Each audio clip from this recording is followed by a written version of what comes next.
Hola, soy Cuentos de Niñeras, tu narrador de confianza para las historias más conmovedoras y llenas de giros inesperados. Hoy les traigo una historia que les llegará al corazón, una de esas que nos recuerdan que la verdadera nobleza no está en el dinero, sino en el alma. Acomóñense, preparen sus corazones y déjense llevar por este relato de amor, sacrificio y secretos que pueden cambiarlo todo. El mundo de Ricardo Altamirano era uno de cifras, contratos y el incesante murmullo del mercado de valores. Desde la ventana de su oficina en el piso más alto de su corporativo, la Ciudad de México se extendía como un tapiz de oportunidades y conquistas. Para él, las personas eran, en su mayoría, piezas en un tablero de ajedrez, movidas estratégicamente para asegurar su próximo triunfo financiero. El corazón se había vuelto un músculo atrofiado, una reliquia de un pasado que prefería mantener enterrado bajo capas de éxito y frialdad. Su vida transcurría en una rutina calculada: reuniones, vuelos privados y eventos sociales donde las sonrisas eran tan falsas como las joyas de imitación. No había espacio para el desorden, para la emoción cruda, para nada que no pudiera ser cuantificado o controlado. Era un hombre que lo tenía todo, y sin embargo vivía en un desierto emocional, una fortaleza de cristal desde donde observaba el mundo sin realmente tocarlo ni sentirlo. Esa tarde, sin embargo, una escena cotidiana, casi insignificante para cualquiera, estaba a punto de resquebrajar los cimientos de su existencia blindada, demostrándole que la vida real, con todo su caos y su belleza, siempre encuentra una forma de filtrarse. Aquella tarde, una rara cancelación en su agenda lo llevó a caminar por un parque cercano, un oasis de verdor en medio de la jungla de asfalto que rara vez se permitía disfrutar. Fue allí, sentado en una banca con su teléfono en mano, intentando resolver un problema logístico a miles de kilómetros de distancia, cuando sus ojos se posaron en una escena que al principio le pareció trivial. Una joven niñera jugaba con una niña en silla de ruedas junto a una fuente. El sol de la tarde se filtraba entre los árboles, creando un halo dorado a su alrededor. Ricardo, con el ceño fruncido por la llamada, las observó con una mezcla de indiferencia y una extraña curiosidad.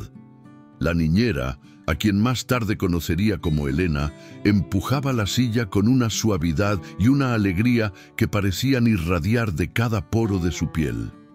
No era el cumplimiento de un deber, era una entrega total. Le hablaba a la pequeña con una ternura que Ricardo no recordaba haber presenciado nunca, contándole historias que solo ellas dos parecían entender, mientras la niña, de unos 7 años, respondía con una risa cristalina que se elevaba por encima del ruido de la ciudad, un sonido tan puro y genuino que por un instante silenció los números y las proyecciones en la cabeza del magnate. La pequeña, de nombre Luna, tenía unos ojos grandes y expresivos que parecían contener una sabiduría mucho mayor que su corta edad.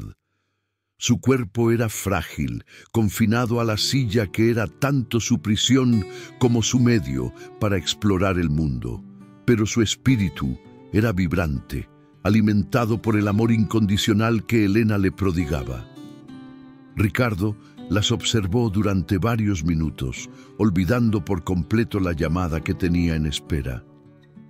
Vio cómo Elena se arrodillaba frente a Luna, ajustando con delicadeza una manta sobre sus piernas, sus manos moviéndose con una familiaridad y un cuidado que hablaban de años de devoción.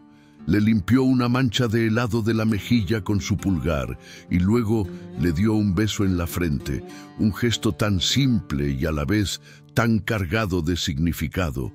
Para Ricardo, Acostumbrado a las transacciones y a las relaciones basadas en el interés, aquella demostración de afecto puro y desinteresado era como observar un idioma extranjero, uno que había olvidado o quizás nunca había aprendido.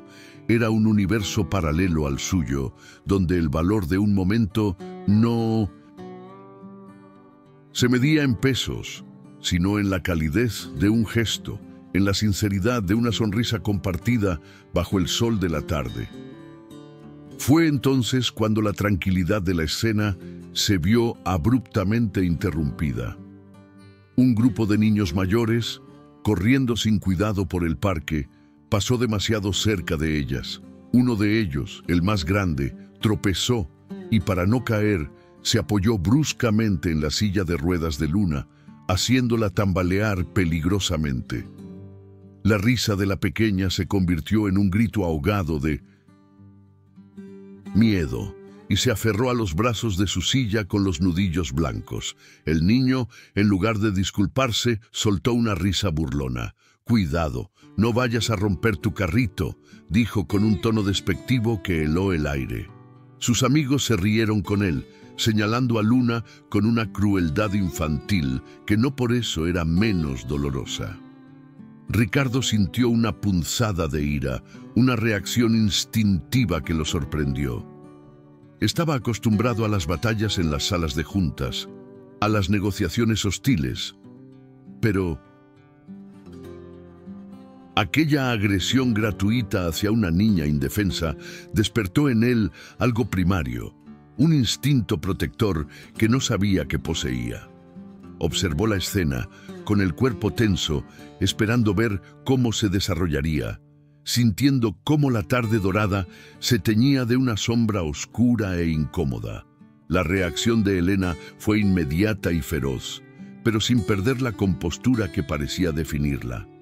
Se levantó, interponiéndose entre los niños y la silla de Luna, como una leona defendiendo a su cachorro.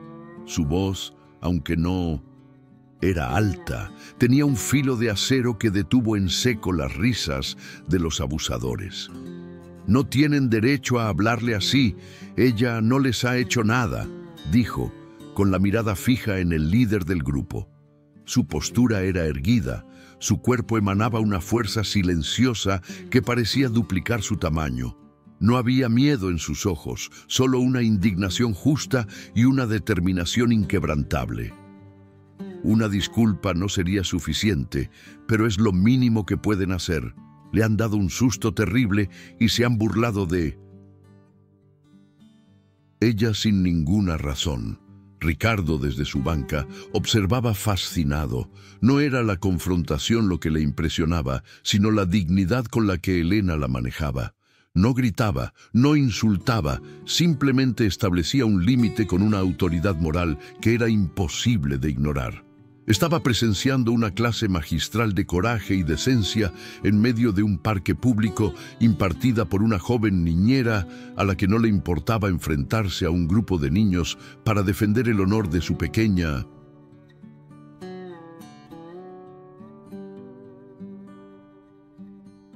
protegida. El niño líder, acostumbrado seguramente a salirse con la suya, intentó mantener su fachada de bravucón. «No es nuestro problema que sea una rara», escupió las palabras con veneno, pero su voz ya no sonaba tan segura. La mirada de Elena no flaqueó. «La única rareza aquí es tu falta de corazón», respondió ella con una calma que desarmaba. «La valentía no se demuestra molestando a quienes son diferentes, sino teniéndolos de tu lado, protegiéndolos. Eso es lo que te hace fuerte. Lo que estás haciendo ahora solo demuestra lo pequeño que eres». Cada palabra era precisa, certera, como una flecha que daba en el blanco. Los otros niños comenzaron a removerse incómodos, mirando a su líder, cuya cara enrojecía de humillación. No esperaban una lección de vida, solo una víctima fácil.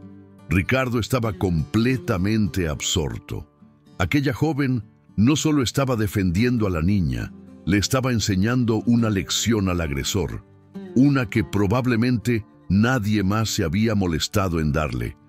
Era una muestra de inteligencia emocional y de una integridad que él raramente encontraba en su círculo de millonarios y ejecutivos, donde la debilidad ajena era a menudo vista como una oportunidad. Al ver que no obtendrían la reacción que buscaban y sintiéndose expuestos por la calma y la lógica de Elena, los niños comenzaron a dispersarse, murmurando excusas entre ellos. El líder fue el último en irse, lanzando una última mirada de resentimiento antes de desaparecer entre los árboles. Elena no los vio irse. En el momento en que se alejaron, toda su atención volvió a centrarse en Luna, cuya carita todavía estaba pálida por el susto y la humillación. Se arrodilló de nuevo frente a ella, tomando sus pequeñas manos entre las suyas. Su voz, que había sido firme y cortante, ahora era un bálsamo suave y tranquilizador. «Ya pasó, mi amor. No pasó nada. Eres muy valiente. ¿Lo sabías?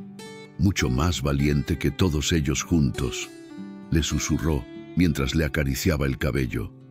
Le hablaba con una dulzura infinita, reconstruyendo pieza por pieza la seguridad de la pequeña, protegiendo su corazón herido con un escudo de amor y afirmación.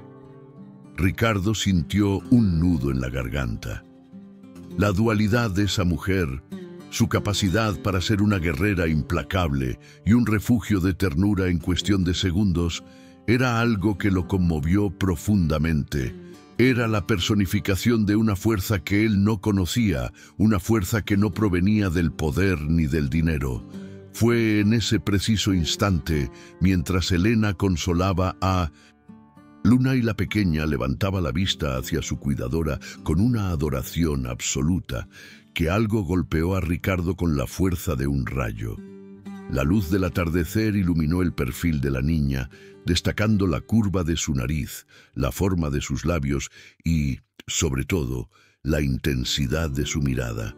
Eran los ojos de su hermana, Sofía, la hermana que había perdido hacía casi 20 años en un trágico accidente automovilístico, un evento que había destrozado a su familia y lo había encerrado a él en una coraza de dolor y culpa. El parecido no era vago ni una simple coincidencia, era exacto, inquietante, como si un fantasma de su pasado más doloroso se hubiera materializado frente a él en ese parque. El aire se le escapó de los pulmones y el teléfono se deslizó de su mano, cayendo sobre el césped sin que él se diera cuenta. El mundo de los negocios, las cifras y las estrategias se desvaneció por completo. De repente, solo existían esa niña en silla de ruedas y un secreto familiar que él creía muerto y enterrado, un oscuro secreto que ahora lo miraba directamente a los ojos, amenazando con derrumbar todo lo que había construido para protegerse de su propio pasado. El corazón de Ricardo martilleaba contra sus costillas con una violencia que le era desconocida. Era el ritmo frenético del pánico, del shock, de una herida antigua que se abría de par en par sin previo aviso. La imagen de su hermana Sofía, congelada en el tiempo a los 19 años, se superpuso con la del rostro de Luna. La misma sonrisa tímida, la misma forma de inclinar la cabeza al escuchar, los mismos ojos profundos que parecían guardar secretos y sueños. Durante 20 años, Ricardo había logrado construir una fortaleza impenetrable alrededor de ese recuerdo. La culpa lo había carcomido en silencio. Él conducía el coche aquella noche lluviosa. Aunque la investigación lo exoneró, en el tribunal de su propia conciencia siempre fue el culpable. Su padre, un hombre tan poderoso como implacable, se había encargado de borrar casi toda evidencia de la existencia de Sofía, insistiendo en que la única forma de superar la tragedia era no hablar de ella jamás. Ahora, Ricardo entendía que no la había superado, solo la había enterrado viva dentro de sí mismo, y esta niña, esta desconocida, acababa de poner la mano sobre la tierra removida, amenazando con desenterrar no solo el dolor, sino también las preguntas que nunca se atrevió a formular en voz alta. Un torbellino de preguntas sin respuesta lo asaltó. ¿Era posible? ¿Podría ser una simple coincidencia, un capricho cruel del destino? No. El parecido era demasiado perfecto, demasiado específico para ser producto del azar. Era como mirar una fotografía viviente de su hermana en la infancia. Y si no era una coincidencia, ¿qué significaba? Los fragmentos de la última etapa de la vida de Sofía, que él había ignorado en su propia autocompasión juvenil, comenzaron a resurgir. Recordó su misterioso comportamiento en los meses previos al accidente, sus ausencias inexplicadas, las llamadas telefónicas susurradas en su habitación. En aquel entonces, él lo había atribuido a un romance secreto, algo normal para una chica de su edad. Pero ahora, con la imagen de Luna grabada en su retina, esas piezas inconexas comenzaban a formar un rompecabezas aterrador. ¿Estaba Sofía embarazada? ¿Era Luna su hija? La sola idea era un terremoto que sacudía los cimientos de su vida. Si era cierto, significaba que su padre no solo le había mentido sobre la mejor manera de lidiar con el duelo, sino que le había ocultado la existencia de su propia sobrina, un pedazo viviente de la hermana que había perdido. El instinto, esa fuerza primaria que había suprimido bajo toneladas de lógica y estrategia empresarial, le gritaba que se levantara, que cruzara el césped y que se enfrentara a esa verdad potencial.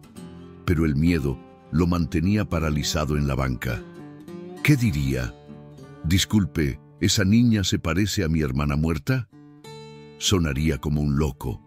Su mente, entrenada para analizar riesgos y calcular resultados, le advertía sobre las innumerables formas en que esa conversación podría salir mal. Podría asustarlas, podría estar equivocado y hacer el ridículo. Podría causar un daño irreparable a una situación que no entendía. Por primera vez en décadas, Ricardo Altamirano no tenía un plan. Estaba operando a ciegas, guiado por una emoción tan abrumadora que eclipsaba todo lo demás. La lucha interna era titánica. El magnate frío y calculador contra el non-Shintozu, hermano devastado que buscaba una redención imposible. Finalmente, fue el recuerdo de los ojos de Sofía, ahora reflejados en el rostro de Luna, lo que lo impulsó a ponerse de pie. El riesgo de vivir el resto de su vida con la duda era infinitamente mayor que el riesgo de la humillación o el rechazo. Caminó hacia ellas con una rigidez inusual, como si sus piernas de repente le pesaran el doble. Cada paso sobre el césped era un esfuerzo consciente. Se sentía expuesto, vulnerable, despojado de la armadura de poder y riqueza que siempre lo había protegido. Elena, que seguía hablando en voz baja con Luna, sintió su presencia antes de verlo. Su instinto, afinado por años de cuidar a una niña vulnerable, la puso en alerta. Levantó la vista y vio a aquel hombre alto, impecablemente vestido, acercándose con una expresión de intensidad casi dolorosa en el rostro. No era la mirada de un padre amigable o un transeúnte curioso. Era algo más, algo que no supo descifrar, pero que inmediatamente activó todas sus alarmas. De forma casi imperceptible, movió la silla de Luna ligeramente detrás de ella, creando una barrera protectora con su propio cuerpo. Su postura se tensó y la dulzura de su rostro fue reemplazada por una máscara de educada cautela. Estaba lista para defender su territorio, para proteger a Luna de cualquier amenaza, incluso si venía envuelta en un traje de miles de dólares. Disculpe. La voz de Ricardo salió más áspera de lo que pretendía, teñida por la tormenta de emociones que se libraba en su interior. Se detuvo a una distancia respetuosa, con las manos torpemente metidas en los bolsillos de su pantalón. No quise interrumpir, pero la niña... Las palabras se le atoraron en la garganta. ¿Cómo podía explicar la conmoción que sentía sin revelar la herida más profunda de su alma? Sus ojos estaban fijos en Luna, estudiándola con una intensidad que hizo que la pequeña se encogiera un poco y buscara la mano de Elena. Tiene una sonrisa muy especial. Logró decir finalmente una frase trivial que no hacía justicia al huracán que sentía. Era lo único que su cerebro en cortocircuito pudo producir. Elena lo miró, sus ojos entrecerrados, evaluándolo. No era hostil, pero sí desconfiada. Sabía que los hombres como él no solían detenerse en los parques para comentar la sonrisa de los niños.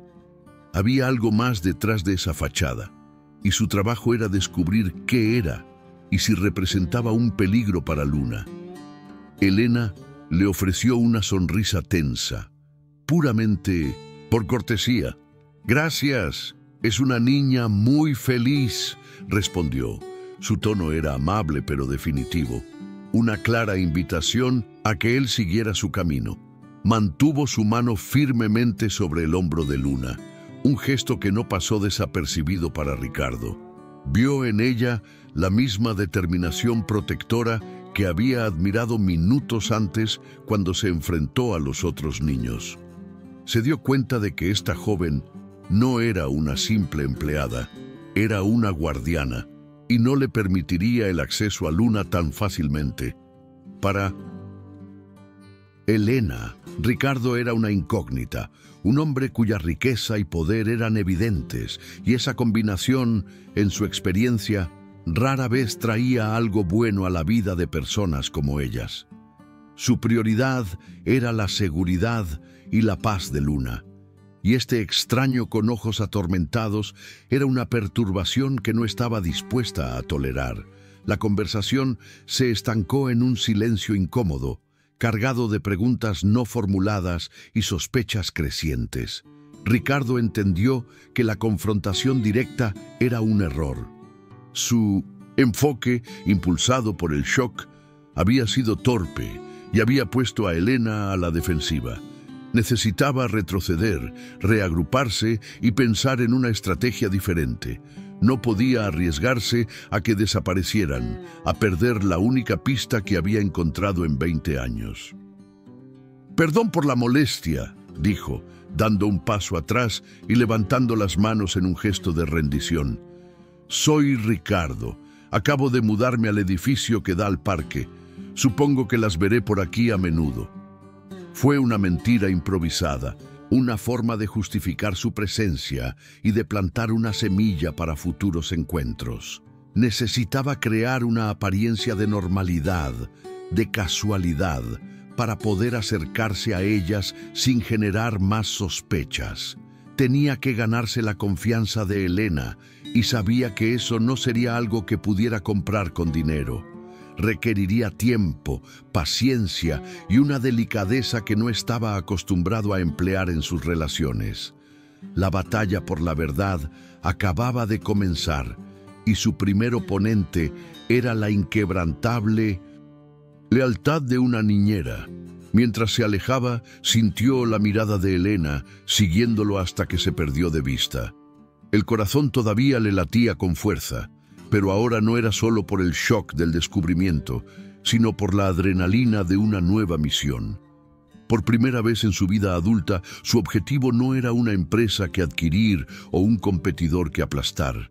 Era desentrañar un secreto que redefiniría toda su existencia, que podría devolverle un pedazo de su familia o destruirlo por completo. Se sentó en su coche, pero no lo encendió. Se quedó mirando el parque, observando a Elena y Luna reanudar su juego, un pequeño mundo de amor y confianza del que él estaba desesperadamente excluido.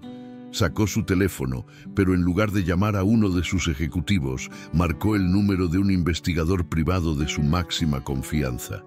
Necesito que averigües todo lo que puedas sobre una niñera llamada Elena y una niña llamada Luna, dijo, su voz recuperando la autoridad de siempre. Frecuentan el parque central y hazlo con la máxima discreción. Nadie puede saber que estoy investigando. Colgó la llamada, sabiendo que había cruzado un punto de no retorno. La verdad sobre su hermana estaba ahí fuera y estaba dispuesto a arriesgarlo todo para descubrirla. Y la trama se complica. Ricardo acaba de abrir una puerta a su pasado que podría cambiarlo todo. ¿Creen que hace bien en investigar a Elena y Luna? ¿Qué oscuros secretos creen que la familia Altamirano ha estado ocultando durante todos estos años? Quiero saber sus teorías. Dejen sus comentarios aquí abajo y no olviden suscribirse para no perderse ni un solo segundo de esta emocionante historia. Nos vemos en el próximo capítulo de Cuentos de Niñeras. Mientras Ricardo ponía en marcha los engranajes de su vasto poder para desenterrar el pasado, la vida de Elena y Luna seguía su curso, ajena a la tormenta que se gestaba en el horizonte. Su mundo no estaba hecho de cristal y acero, sino de las 4 paredes de un pequeño apartamento en un barrio obrero, un espacio modesto pero impregnado de un calor y un amor que el dinero no podía comprar. Cada mañana comenzaba con el mismo ritual. Elena ayudando a Luna con sus ejercicios de fisioterapia, una rutina dolorosa pero necesaria que enfrentaban juntas, con canciones y juegos para disfrazar el esfuerzo. Elena había adaptado cada rincón del apartamento para Luna, con rampas de madera hechas a mano y barras de apoyo en el baño. Cada detalle era un testimonio de su devoción, un monumento silencioso a su promesa de darle a la niña la vida más normal y feliz posible. Su vida era una sinfonía de pequeños sacrificios. Trabajaba de noche limpiando oficinas después de que Luna se dormía, remendaba ropa en lugar de comprarla nueva y contaba cada peso con una precisión de cirujano para poder pagar las medicinas y las terapias de la niña, que eran un pozo sin fondo. Elena no era la niñera de Luna, era todo lo que le quedaba en el mundo. Era su tía, su ancla, su madre de facto. Su hermana mayor, a la que también llamaban Sofía, había llegado a la ciudad con los ojos llenos de sueños y se había enamorado perdidamente de un hombre cuya identidad siempre fue un misterio envuelto en promesas vacías.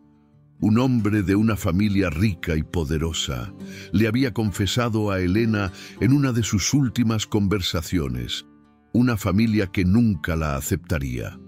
Sofía murió por complicaciones en el parto, sola en un hospital público, dejando a una recién nacida frágil y a una Elena de 18 años con el corazón roto y el peso del mundo sobre sus hombros. La única herencia que le dejó a su hija fue una vieja caja de cartón con algunas fotos descoloridas y una pequeña medalla de plata, sin ninguna pista sobre el hombre que les había dado la espalda.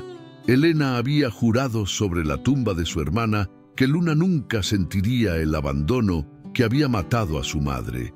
Protegería a la niña con su vida, la defendería de un mundo que ya le había mostrado su cara más cruel desde el momento en que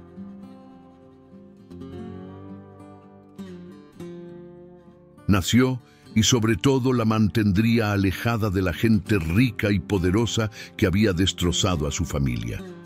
El encuentro en el parque con aquel hombre extraño, Ricardo, la había dejado con una sensación de profundo desasosiego. No se lo podía quitar de la cabeza. No era solo su apariencia imponente o el traje caro que vestía, era la mirada. Había una desesperación en sus ojos, una especie de reconocimiento doloroso que la había inquietado hasta los huesos. ¿Por qué las miraba así? ¿Por qué se había interesado en la sonrisa de Luna? Esa noche, mientras doblaba la ropa de la lavandería comunal, se lo contó a su vecina y única confidente, la señora Carmen, una mujer mayor que la había visto crecer. ¿Crees que sea alguien del pasado de mi hermana?, preguntó Elena, con la voz cargada de una ansiedad que no se había permitido sentir durante el día. No lo sé, mija, respondió Carmen con la sabiduría que dan los años. Pero la gente como él no aparece por casualidad. Tienen siempre una razón. Ten mucho cuidado. Protege a tu niña, porque en su mundo los corazones como el tuyo son lo primero que se rompe. El consejo de Carmen solo sirvió para reforzar el muro que Elena ya había construido alrededor de Luna. Un muro que ahora se sentía más necesario que nunca. Mientras tanto, Marcos, el investigador privado, ya estaba trabajando. Era un hombre metódico y discreto, el mejor en su campo, y por eso Ricardo confiaba en él. Comenzó con lo básico: fotografías a distancia en el Louvre, parque, seguimiento de sus rutinas diarias, una búsqueda en bases de datos públicas. En menos de 24 horas ya tenía un perfil preliminar. Elena Vargas, de 28 años, huérfana de padre y madre. Su único familiar conocido era su hermana mayor, Sofía Vargas, fallecida hacía 7 años. La niña era Luna Vargas, registrada como hija de Sofía. Vivían solas en un modesto apartamento en la colonia Doctores. Elena tenía 2 trabajos de baja remuneración y ninguna deuda, lo cual sorprendió al investigador. No había nada fuera de lo común, nada que indicara un secreto oculto. Era la vida simple y difícil de 2 personas intentando sobrevivir en la gran ciudad. Sin embargo, un detalle llamó la atención de Marcos: el historial médico de la niña. Luna padecía una forma rara de distrofia muscular, una enfermedad degenerativa que requería un tratamiento experimental carísimo, un tratamiento que Elena, con sus ingresos, jamás podría costear. El investigador se preguntó cómo lograba mantenerla a flote. Ricardo recibió el primer informe en su tableta mientras se dirigía a una reunión en su helicóptero privado. La ciudad pasaba bajo él como un mapa indiferente. Leyó cada palabra con una atención febril. El nombre de la hermana de Elena, Sofía, le provocó un escalofrío, aunque sabía que era un nombre común. Era una coincidencia, pero una que alimentaba su creciente obsesión. La confirmación de que Elena era la tutora legal de la niña y que estaban solas en el mundo le revolvió algo por dentro. Una parte de él sentía una punzada de empatía por la lucha de esa joven, una lucha que contrastaba brutalmente con la facilidad de su propia existencia. Pero la otra parte, la parte que estaba consumida por la búsqueda, vio en esa información una oportunidad. La enfermedad de la niña, el costo del tratamiento, eran una vulnerabilidad, eran una palanca que podía usar. Se odió a sí mismo por pensar de esa manera, por aplicar la lógica fría de los negocios a un asunto tan humano.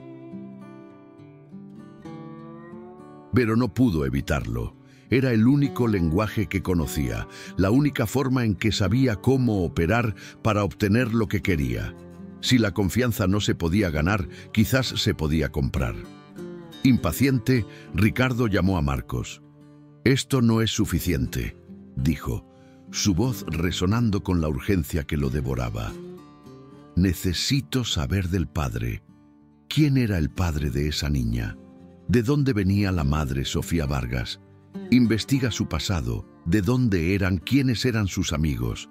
Tiene que haber algo, un nombre, una Conexión. Escarba más profundo. La orden era clara. Ricardo no quería un perfil superficial, quería un mapa completo de sus vidas, quería cada secreto, cada conexión, cada pieza del rompecabezas que lo llevaría a la verdad sobre su propia hermana. Estaba dispuesto a invadir su privacidad, a cruzar límites éticos sin dudarlo, porque para él no se trataba de una simple investigación. Se trataba de reescribir los últimos 20 años de su vida, de encontrar un sentido al dolor que lo había definido. La memoria de Sofía, su hermana, lo exigía. Se estaba convirtiendo en una obsesión que comenzaba a eclipsar todo lo demás. Sus negocios, su vida, su propia identidad como el impasible Ricardo Altamirano. Marcos, sintiendo la presión de su cliente más importante, intensificó la investigación. Dejó la vigilancia superficial y comenzó a indagar en el pasado de las hermanas Vargas. Viajó a su pequeño pueblo natal, un lugar polvoriento a unas horas de la capital. Allí, hablando con antiguos vecinos y revisando registros locales, comenzó a pintar un cuadro más claro. Las Vargas eran una familia humilde y trabajadora. Sofía, la hermana mayor, siempre había sido la soñadora, la que quería escapar del pueblo y triunfar en la gran ciudad. Se había ido a la capital a los 18 años para estudiar y trabajar. Fue entonces cuando Marcos encontró la primera pista real. Una anciana del pueblo recordaba a Sofía volviendo de visita un verano, visiblemente enamorada. No hablaba mucho del novio, solo que era de buena familia y que estudiaba en la misma universidad privada y exclusiva a la que ella había conseguido entrar con una beca de excelencia. La misma universidad a la que, casualmente, Ricardo y su hermana Sofía Altamirano habían asistido. El verdadero avance llegó esa misma noche. Marcos había conseguido acceso a los archivos de la universidad. Buscando el nombre de Sofía Vargas, encontró su expediente académico impecable. Pero no fue eso lo que le interesó. En la sección de actividades extracurriculares, encontró una foto de un grupo de debate del año en que ella estudiaba allí. Era una foto de baja resolución, en blanco y negro, pero la tecnología actual podía hacer maravillas. Marcos la amplió y la limpió digitalmente. En la foto aparecían varios estudiantes. En el centro, sonriente y llena de vida, estaba Sofía Vargas, y a su lado, con el brazo casualmente apoyado en su hombro, con una sonrisa arrogante y juvenil, estaba un Ricardo Altamirano de 1920 años. Pero no era él la pieza clave. Detrás de ellos, mirando a Sofía Vargas con una expresión de inequívoca adoración, estaba su propia hermana, Sofía Altamirano. Las dos Sofías no solo se conocían, eran amigas. Marcos sintió un escalofrío. La coincidencia de los nombres no era tal. Esto era una conexión directa, una bomba de tiempo a punto de estallar. Envió la foto a Ricardo de inmediato con un simple mensaje. Creo que he encontrado algo. El impacto de las palabras de Ricardo fue como una onda expansiva que sacudió a Elena hasta lo más profundo de su ser. El nombre Sofía, repetido como un eco a través del tiempo, conectó dos mundos que ella siempre había mantenido separados. El presente tangible de su lucha por Luna y el pasado nebuloso y doloroso de la muerte de su hermana. Miró la foto de nuevo, y luego al hombre que tenía delante. El dolor en sus ojos era innegable, un reflejo del mismo dolor que ella había llevado como una segunda piel durante 7 años. De repente, el extraño del parque ya no era una amenaza, sino un fantasma, un mensajero de un pasado compartido del que ella no tenía ni idea. Las advertencias de la señora Carmen sobre la gente rica resonaban en su cabeza, pero la evidencia frente a ella era irrefutable. La amistad de su hermana con la hermana de este millonario era el eslabón perdido, la pieza del rompecabezas que explicaba el secretismo, la familia poderosa, la tragedia. Su desconfianza, su armadura, comenzó a agrietarse no por el poder de él, sino por el peso de una pena compartida. ¿Qué significa esto?, susurró Elena, su voz apenas audible. El miedo y la confusión luchaban en su interior. ¿Cómo es posible? Mi hermana. Ella nunca mencionó el apellido Altamirano. Nunca mencionó tener una amiga tan de su mundo. La pregunta flotaba en el aire, cargada de años de dudas y dolor. No era solo una pregunta, era una acusación. Una acusación a un destino que le había arrebatado a su hermana y la había dejado con un millón de interrogantes. Levantó la vista del teléfono y lo miró directamente a los ojos. Su instinto protector, ahora no solo enfocado en Luna, sino también en el recuerdo profanado de su hermana. Necesitaba saber la verdad, toda la verdad, sin importar cuán dolorosa fuera. La aparición de este hombre no era una coincidencia, era una llave, y ella no iba a permitir que se fuera sin abrir la puerta que había estado cerrada durante tanto tiempo. La fragilidad que había sentido momentos antes se transformó en una determinación férrea. Exigía una explicación, no solo para ella, sino para la niña sentada a pocos metros de distancia, cuya existencia misma estaba en el centro de este misterio. Ricardo asintió, aceptando la legitimidad de su ira y su confusión. Sabía que este era el momento más crítico. «No lo sé», admitió con una honestidad brutal que la desarmó. Y esa es la verdad. Hasta hace unos días, yo tampoco sabía que su hermana existía. Mi hermana Sofía era muy reservada sobre su vida personal, especialmente conmigo. Nuestro padre era un hombre muy controlador. Hizo una pausa, eligiendo sus siguientes palabras con sumo cuidado. Perdí a mi hermana en un accidente de coche hace 20 años. Yo conducía. He vivido con esa culpa cada día de mi vida. Cuando vi a Luna, el parecido con mi hermana de niña me dejó helado. Fue por eso que me acerqué, por eso empecé a investigar. Esta foto es todo lo que sé, que eran amigas, y que mi familia, por alguna razón, parece haber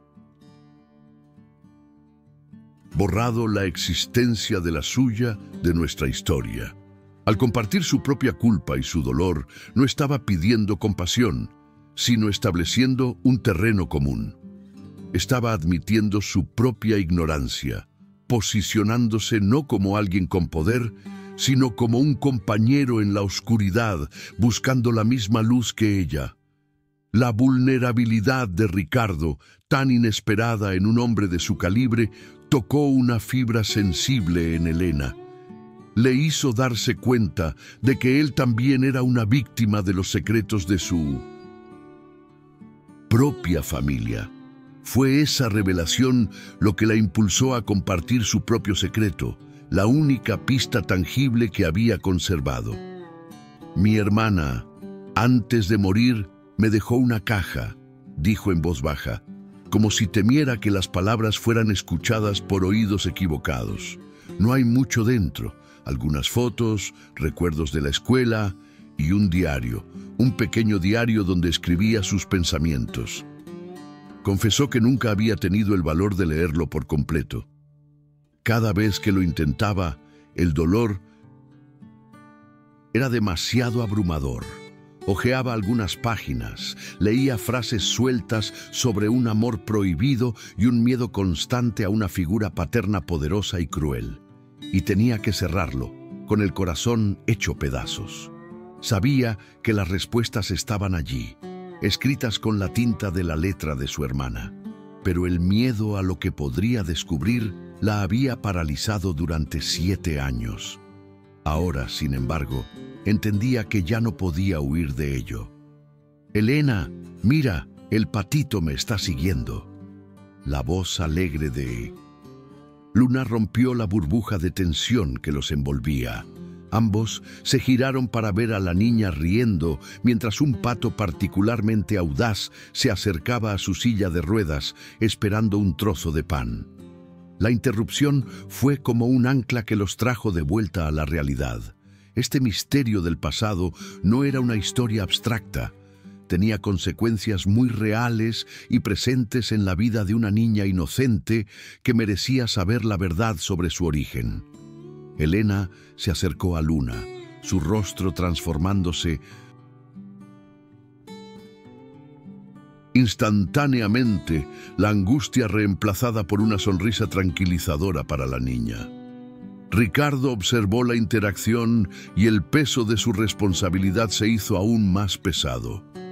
No solo se trataba de limpiar la memoria de su hermana, sino de asegurar el futuro de Luna. Si sus sospechas eran ciertas, si Luna era realmente su sobrina, entonces él tenía una deuda con ella, una deuda que iba más allá del dinero. Era una deuda de familia, de sangre y de protección. Cuando Elena se volvió hacia él de nuevo, la decisión ya estaba tomada en los ojos de ambos. La desconfianza no había desaparecido por completo, pero había sido superada por una necesidad más urgente: la verdad. «No podemos hablar aquí», dijo Elena en voz baja pero firme. «Mi apartamento no es un buen lugar, demasiado pequeño, las paredes oyen». Ricardo asintió, comprendiendo. «Conozco un lugar, un café discreto, no muy lejos de aquí. Mañana le enviaré la dirección», propuso. «Traeré el diario», respondió ella, sellando el pacto. Se miraron por un momento, ya no como un millonario y una niñera, sino como dos extraños unidos por la tragedia, dos arqueólogos a punto de excavar las ruinas de sus familias. Era una alianza frágil, construida sobre un terreno de dolor y secretos, pero para ambos era el único camino a seguir. Sabían que estaban a punto de cruzar un umbral y que, una vez que lo hicieran, nada volvería a ser igual. Mientras se alejaba del parque esa tarde, Ricardo sintió un extraño cóctel de emociones. Por un lado, la confirmación de una conexión y la promesa del diario le daban una esperanza que no había sentido en años. La verdad estaba al alcance de la mano, pero por otro lado, una sensación de pavor se apoderaba de él. Cada paso que daba hacia la verdad de sus hermanas parecía darlo también hacia una confrontación inevitable con su padre. El hombre que le había dado la vida podría ser el mismo que había destruido la de su hermana. La idea era un veneno que se extendía lentamente por sus venas. Se dio cuenta de que esta búsqueda no terminaría con el descubrimiento de la verdad. Ese sería solo el comienzo. Después vendría la batalla, y no estaba seguro de tener la fuerza para enfrentarla, ni de querer ver lo que encontraría al final. La ignorancia, que durante tanto tiempo había sido su refugio, ahora le parecía un lujo que ya no podía permitirse. Esa noche, en el silencio de su pequeño apartamento, con Luna durmiendo plácidamente en la habitación de al lado, Elena sacó la vieja caja de cartón de debajo de su cama. La abrió con manos temblorosas. El olor a papel viejo y a perfume barato de su hermana llenó el aire, transportándola a un tiempo en que la vida era más simple, más esperanzadora. Allí estaba el pequeño diario de cuero sintético, con una flor marchita prensada entre sus páginas. Lo sostuvo en sus manos. Ya no era solo un objeto de recuerdo doloroso. Era un arma, era un mapa. Era la voz de su hermana llamándola desde el más allá, pidiéndole que finalmente contara su historia. Respiró hondo, cerró los ojos por un instante y lo abrió. Por su hermana, por Luna, por ella misma. Estaba lista para enfrentar a los fantasmas sin importar cuán aterradores fueran. La primera página contenía una sola frase, escrita con una caligrafía elegante y llena de sueños. Creo que he conocido al amor de mi vida, pero nuestro amor es imposible. Su familia nunca me aceptará. Esto se pone cada vez más intenso. El diario de Sofía Vargas finalmente ha sido abierto y parece que contiene las respuestas que todos han estado buscando. ¿Qué secretos terribles creen que Elena y Ricardo descubrirán en sus páginas? ¿Será la historia de un amor prohibido o algo mucho más oscuro? Quiero leer todas sus teorías en los comentarios. ¿Están listos para lo que viene? No se despeguen de sus pantallas y denle like si están tan ansiosos como yo por saber la verdad. Nos vemos en la siguiente parte de Cuentos de Niñeras. El pequeño diario se convirtió en un portal al pasado y Elena se sumergió en él, reviviendo los últimos meses de la vida de su hermana a través de sus propias palabras. Las primeras páginas eran un torbellino de amor y felicidad clandestina. Sofía no mencionaba el nombre de su amado, refiriéndose a él solo como mi príncipe, un apodo cargado de ironía y anhelo. Describía sus encuentros secretos en parques, en pequeños cafés, en un pequeño apartamento que él mantenía lejos de los ojos de su familia. Hablaba de su inteligencia, de su bondad, pero también de una profunda tristeza en sus ojos, una debilidad que ella atribuía a la inmensa presión de su apellido. Y fue entonces cuando Elena encontró la primera mención de la otra Sofía. «Hoy le he contado todo a ese», escribía su hermana. «Ella es la única que me entiende. Es mi aliada en este palacio de oro. Me ha prometido que hablará con él, que le dará el valor para enfrentarse a su padre, el hombre al que llaman el general. Le temo más que a nada en este mundo». El apodo, el general, heló la sangre de Elena. Era evidente que se refería a don Rogelio Altamirano. A medida que avanzaba en la lectura, el tono del diario cambiaba drásticamente. La alegría juvenil fue reemplazada por una ansiedad palpable, un miedo que se filtraba en cada palabra. «Estoy embarazada», anunciaba una entrada escrita con letra temblorosa. «Debería ser el día más feliz de mi vida, pero estoy aterrorizada. Se lo dije a mi príncipe y su rostro se puso pálido como el de un fantasma. Me juró que me amaba.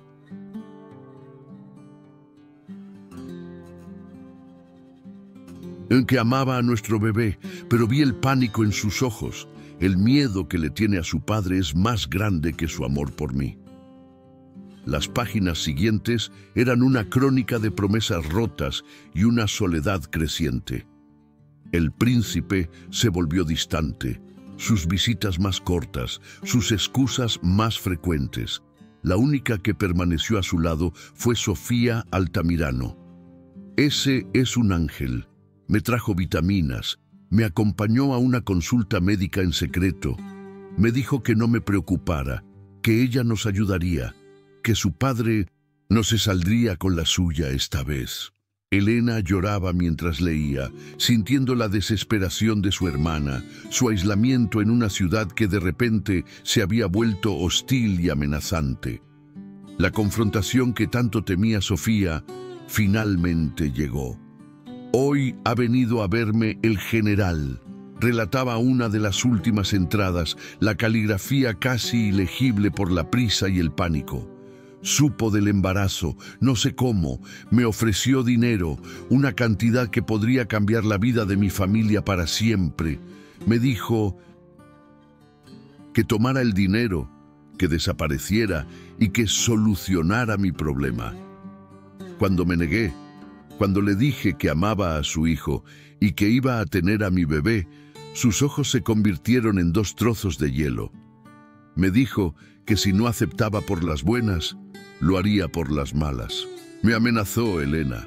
Amenazó con destruir a nuestra familia, con inventar un crimen para papá, con asegurarse de que nunca volviéramos a levantar cabeza. No era una amenaza vacía. Lo vi en su mirada. Este hombre es capaz de cualquier cosa para proteger el nombre de su familia. Elena tuvo que cerrar el diario, con el cuerpo temblando. Ya no era una sospecha. Era la verdad, escrita con la tinta del terror. Don Rogelio Altamirano había amenazado de muerte a su hermana. Al día siguiente, cuando Elena se encontró con Ricardo en el café, su rostro era un mapa de insomnio y dolor. Sin decir una palabra, deslizó el diario sobre la mesa. Ricardo lo abrió y ella le señaló las entradas clave.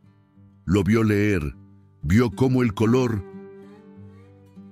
desaparecía de su rostro, cómo su mandíbula se tensaba hasta el punto de parecer que iba a romperse. Vio a un hombre enfrentándose a la monstruosidad de su propio padre. Cuando Ricardo levantó la vista, sus ojos ya no eran los de un hombre de negocios calculador, sino los de un hijo traicionado, los de un hermano cuya herida había sido rociada con sal. El silencio en la mesa era denso, pesado, cargado con el peso de 2 décadas de mentiras. «Mi padre», susurró Ricardo, la voz rota, la imagen que había tenido de él, la de un hombre estricto, frío, pero en última instancia honorable, se hizo añicos, reemplazada por la de un tirano sin escrúpulos, un criminal que se escondía detrás de un apellido respetado. La culpa que sentía por el accidente se transformó en una rabia helada y concentrada, dirigida ahora hacia un único objetivo. «Hay más», dijo Elena, con la voz temblorosa pero firme, obligándolo a enfocar de nuevo en el diario. Le mostró la última entrada completa, escrita el mismo día del accidente. «Ese tiene un plan. Dice que ha reunido pruebas de algunos de los negocios sucios de su padre. Cartas, documentos, nada que pueda llevarlo a la cárcel, pero sí lo suficiente para crear un escándalo que él no podría soportar. Dice que es nuestra póliza de seguro. Va a usar esas pruebas para obligarlo a dejarnos en paz, a reconocer a su nieto. Esta noche me las va a entregar. Nos encontraremos en el lugar de siempre. Por fin hay una esperanza. Siento que hoy todo va a cambiar». Ricardo dejó de respirar. El accidente, el encuentro, las pruebas. No fue una coincidencia. Su hermana no iba a una fiesta esa noche, como su padre le había hecho creer. Iba a salvar a su amiga, iba a desafiar a su padre, y su padre de alguna manera lo había sabido. La terrible conclusión cayó sobre ellos con la fuerza de una sentencia. El accidente no había sido un accidente, había sido una ejecución, y él, Ricardo, había sido el instrumento involuntario. La revelación lo dejó devastado, pero también le dio algo que no había tenido en 20 años, un propósito. La niebla de culpa y confusión se disipó, reemplazada por una claridad cristalina y aterradora. Ya no se trataba solo de descubrir la verdad, se trataba de obtener justicia. Justicia para su valiente hermana, que había muerto tratando de hacer lo correcto. Justicia para Sofía Vargas, una joven cuyo único crimen fue enamorarse de la persona equivocada. Y sobre todo, justicia para Luna, la niña que había sobrevivido a la tormenta, el legado inocente de toda esa tragedia. «Tengo que encontrar esas pruebas», dijo Ricardo, su voz ahora firme, la de un hombre que ha encontrado su campo de batalla. «Las cosas de mi hermana, mi padre las guardó todo en un almacén. Dijo que era demasiado doloroso tenerlas en casa. Ahora entiendo que no era por dolor, era para asegurarse de que nadie encontrara nada. Tengo que ir allí. Tengo que encontrar lo que sea que ella guardó». La dinámica entre ellos había cambiado para siempre. Ya no eran 2 extraños unidos por la coincidencia, eran aliados, camaradas en una guerra que no habían elegido. «Es peligroso», dijo Elena, pensando no solo en él, sino también en Luna. Tu padre, si se entera de que estás investigando... Lo sé, la interrumpió Ricardo, su mirada encontrando la de ella a través de la mesa. Y es por eso que a partir de este momento, ustedes dos no estarán solas ni un segundo. Pondré gente de mi máxima confianza a vigilarlas. Discretamente, nadie se les acercará, te lo juro por la memoria de mi hermana. No era una promesa vacía de un hombre rico, era el juramento solemne de un hombre que finalmente entendía el verdadero significado de la familia y la lealtad. Elena vio en sus ojos una determinación que igualaba la suya, y por primera vez en mucho tiempo sintió que no estaba sola en su lucha. Sintió una extraña sensación de seguridad al lado de este hombre que, hasta hace unos días, representaba todo lo que ella temía. Salieron del café y se separaron en silencio, cada uno con una misión clara. Elena volvería a su vida, a cuidar de Luna, pero ahora con la carga del conocimiento y la frágil esperanza de la justicia. Ricardo, por su parte, se dirigió directamente a su oficina para hacer los arreglos de seguridad para Elena y Luna. Luego, haría la llamada que lo cambiaría todo. Llamaría al encargado del almacén familiar, un lugar al que no había ido en 20 años, un mausoleo de su pasado. Sabía que al abrir esa puerta, estaría declarando la guerra a su propio padre. Ya no había vuelta atrás. La batalla por la verdad y la justicia acababa de comenzar y se libraría entre los recuerdos polvorientos de una joven valiente y los secretos oscuros de un hombre que creía estar por encima de la ley, de la moral y hasta de la propia sangre. La memoria de las dos Sofías dependía de lo que él encontrara en esa bodega. El almacén era un sepulcro de recuerdos, un lugar frío y silencioso donde el tiempo se había detenido hacía 20 años. El aire olía a polvo y a nostalgia. Cuando el encargado abrió la pesada puerta metálica, una bocanada de su propio pasado golpeó a Ricardo en la cara. Cajas de cartón apiladas hasta el techo, muebles cubiertos con sábanas blancas como fantasmas, y en un rincón la bicicleta que le había regalado a Sofía en su 15º cumpleaños. Cada objeto era una punzada en el corazón, un recordatorio tangible de la vida que le habían arrebatado. Por un momento, el dolor amenazó con paralizarlo. Se sintió de nuevo como aquel joven de 20 años, perdido y destrozado. Pero entonces, el recuerdo del rostro aterrorizado de Elena y la risa inocente de Luna lo anclaron en el presente. No estaba allí para llorar el pasado, sino para desenterrarlo y exigir justicia. Con una determinación renovada, comenzó la metódica y dolorosa tarea de profanar la tumba de la memoria de su hermana, buscando el arma que ella le había dejado. Horas después, Ricardo estaba cubierto de polvo y sudor, la frustración comenzando a hacer mella en su resolución. Había abierto docenas de cajas que contenían libros, ropa, trofeos de debates, toda una vida empaquetada y olvidada. No había nada. Estaba a punto de rendirse, pensando que quizás Sofía nunca tuvo la oportunidad de guardar las pruebas, cuando sus dedos rozaron algo extraño en el fondo de un viejo baúl de viaje. Una tabla suelta. Con el corazón latiéndole con fuerza, forzó la tabla y descubrió un compartimento secreto. Dentro, envueltos en un pañuelo de seda, había un pequeño fajo de cartas atadas con una cinta y un viejo casete de micrograbadora. Sintió un escalofrío recorrerle la espalda.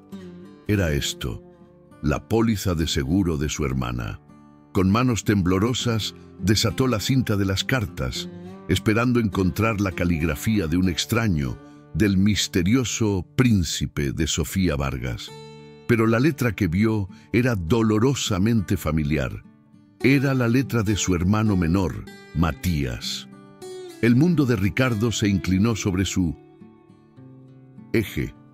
Matías, su hermano callado, sensible, artístico, el que siempre había vivido a la sombra de Ricardo y bajo el yugo de su padre. El mismo hermano que había muerto de una supuesta sobredosis de drogas un año después del accidente de Sofía, un evento que la familia había barrido bajo la alfombra como una vergonzosa debilidad. Las cartas eran la prueba inequívoca. Eran cartas de amor desesperadas dirigidas a Sofía Vargas, llenas de sueños de escapar juntos y del terror paralizante que le tenía a su padre. «Mi padre es un monstruo que se viste de benefactor», escribía Matías en una de ellas. «Sofía, mi hermana, es la única que me apoya. Me dice que luche, pero no tengo su fuerza. Si padre se entera de lo nuestro, de nuestro bebé, no sé de lo que sería capaz». La verdad cayó sobre Ricardo con un peso aplastante. Luna no era solo su sobrina, era la hija de su hermano muerto. Era la última pieza viviente de las dos personas a las que su padre había destruido por completo. Don Rogelio no solo había matado a sus hijos, había matado la idea misma de la familia. Con el alma hecha pedazos, Ricardo insertó el casete en una vieja grabadora que encontró en el almacén. Apretó el botón de reproducir y la voz de su hermana, joven y vibrante, llenó el silencio polvoriento. Un fantasma hablando a través del tiempo. Era una conversación telefónica. «Mati, tienes que ser fuerte», le decía Sofía Altamirano a su hermano. «No puedes dejar que te intimide. Huye con ella, váyanse lejos. Yo los ayudaré». La voz de Matías era apenas un susurro aterrorizado. «No puedo, Sofi. Él lo sabe todo. Me ha dicho que si no termino con esto, la destruirá a ella y a su familia, y luego a mí». La conversación se cortó y tras unos segundos de estática se escuchó el sonido de una puerta abriéndose y una tercera voz, una voz que Ricardo habría reconocido en cualquier parte del mundo. Fría, implacable, sin una pizca de emoción. «Deja de conspirar con tu hermana», decía la voz de don Rogelio Altamirano. «Este desastre familiar se acaba hoy. Voy a limpiar este desorden de una vez por todas». El clic de la grabadora, al detenerse, resonó en el silencio como un disparo. Era la prueba, la confesión, la sentencia de muerte de su padre. Mientras Ricardo se enfrentaba a la verdad en la soledad del almacén, don Rogelio Altamirano, en su lujoso despacho, sentía cómo su imperio de mentiras comenzaba a temblar. El encargado del almacén, un hombre leal a él desde hacía 30 años, le había llamado para informarle de la inusual visita de su hijo mayor. Don Rogelio entendió de inmediato lo que significaba. Ricardo, su heredero, su creación, se había convertido en una amenaza. El viejo león no iba a permitir que un arrebato de sentimentalismo destruyera todo lo que había construido. Levantó el teléfono y marcó un número que no usaba desde hacía años. «Tenemos un problema», dijo. Su voz era un susurro gélido. «La chica Vargas y su hija se han convertido en un cabo suelto. Ocúpate de ellas. Que parezca un accidente, igual que la última vez». No había duda, no había vacilación. Para don Rogelio, las personas eran simplemente problemas que requerían soluciones, y él siempre había sido un hombre de soluciones definitivas. Ricardo salió del almacén como un hombre diferente, el fuego de la furia y el dolor ardiendo en sus ojos. Lo primero que hizo fue llamar a Elena. «Escúchame con atención», dijo, su voz urgente y afilada. «No hagas preguntas.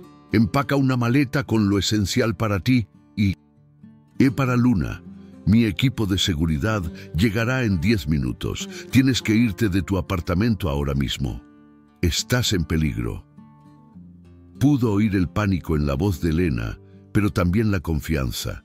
Ella había sentido que este momento llegaría. Mientras su equipo se movilizaba para proteger a la única familia que le quedaba, Ricardo puso en marcha la segunda parte de su plan. No iba a ir a la policía todavía. La confesión en la cinta era condenatoria, pero su padre era un hombre con tentáculos en cada rincón del poder. Una batalla legal sería larga y sucia. Antes del juicio legal tenía que haber un juicio personal.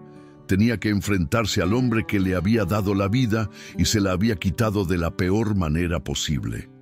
Condujo hacia la mansión Altamirano, el palacio de mármol y cristal donde había crecido. Un lugar que ahora le parecía un mausoleo, construido sobre una montaña de secretos y huesos. Cada estatua, cada cuadro, cada mueble de lujo le parecía una burla, la opulenta fachada de una familia podrida hasta la médula. Atravesó las puertas de hierro forjado que tantas veces había cruzado como el orgulloso heredero, sintiéndose ahora como un verdugo que regresa a la escena del crimen. El mayordomo lo recibió con una reverencia, pero Ricardo pasó a su lado sin verlo, sus ojos fijos en la puerta de caoba al final del pasillo, la puerta del despacho de su padre. El lugar donde se habían firmado sentencias de muerte, donde se habían destruido vidas y donde la mentira se había convertido en la única ley. Abrió la puerta sin llamar. Don Rogelio estaba sentado detrás de su imponente escritorio, no trabajando, sino simplemente esperando. Había una copa de brandy a medio tomar en su mano y una expresión de fría calma en su rostro. No parecía sorprendido en absoluto. Era como si hubiera sabido, desde el momento en que Ricardo nació, que este día de ajuste de cuentas llegaría inevitablemente. Sus miradas se cruzaron a través de la habitación, y en ese silencio se libró la primera batalla. No eran padre e hijo. Eran dos reyes de imperios opuestos, dos fuerzas de la naturaleza a punto de colisionar. Ricardo caminó lentamente hacia el escritorio, sacó el pequeño casete del bolsillo de su chaqueta y lo colocó sobre la superficie de madera pulida. Entre ellos, el objeto parecía insignificante, casi ridículo en la inmensidad de la habitación, pero ambos sabían que contenía el poder de un arma nuclear, capaz de arrasar con todo su mundo y reducirlo a cenizas. La confrontación final había comenzado. El sonido de la cinta llenó la habitación.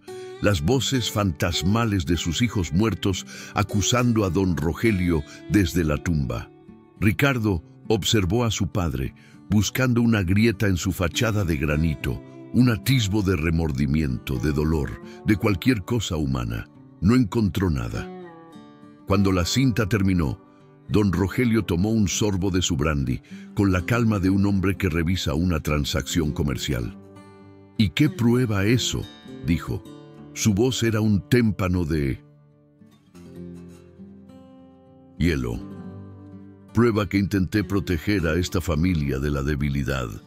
Matías era un sentimental, un soñador inútil que se dejó enredar por una cazafortunas. Tu hermana, con su idealismo estúpido, iba a permitir que esa mancha ensuciara nuestro nombre para siempre. Hice lo que tenía que hacer, lo hice por ti, para asegurarme de que el imperio que construí con mis manos pasara a un heredero fuerte, no a uno contaminado por la sangre de esa gente. No había arrepentimiento, solo una lógica retorcida y brutal. En ese instante, Ricardo comprendió que el hombre que tenía delante no era su padre, era un monstruo que había devorado a su propia descendencia para alimentar su orgullo.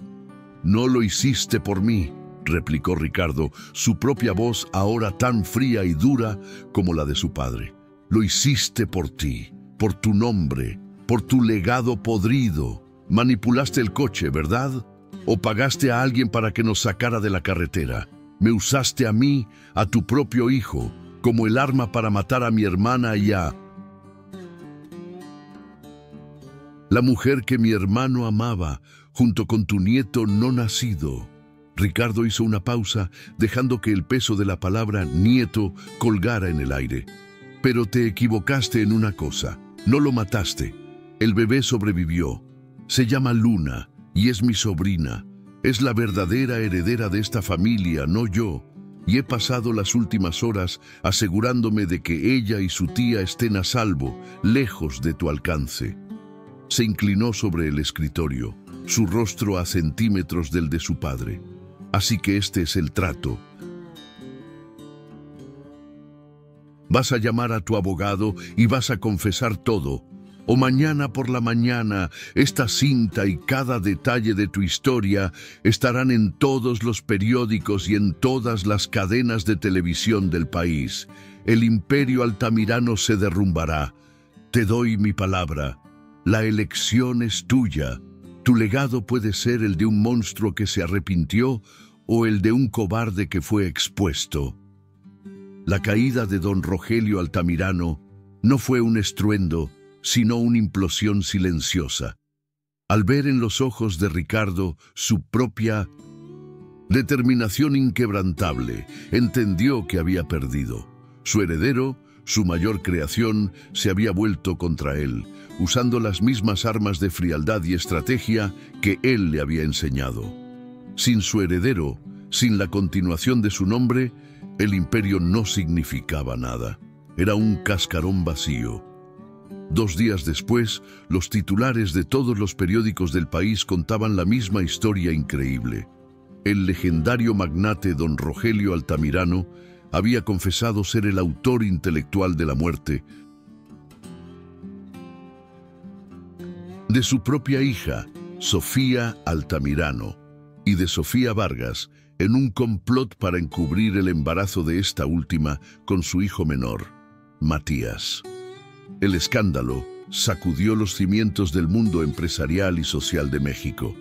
Ricardo, fiel a su palabra, se aseguró de que el nombre de su hermano y de las 2 Sofías fuera limpiado, sus historias contadas no como una nota a pie de página vergonzosa, sino como las de las víctimas de la tiranía de un hombre. La victoria le dejó un sabor a ceniza en la boca, pero por primera vez en 20 años pudo respirar sin el peso de la culpa sobre sus hombros. 6 meses después, el sol brillaba en el jardín de un moderno centro de rehabilitación. No había rascacielos ni salas de juntas a la vista. Ricardo, vestido con unos sencillos vaqueros y una camisa, estaba arrodillado en el césped.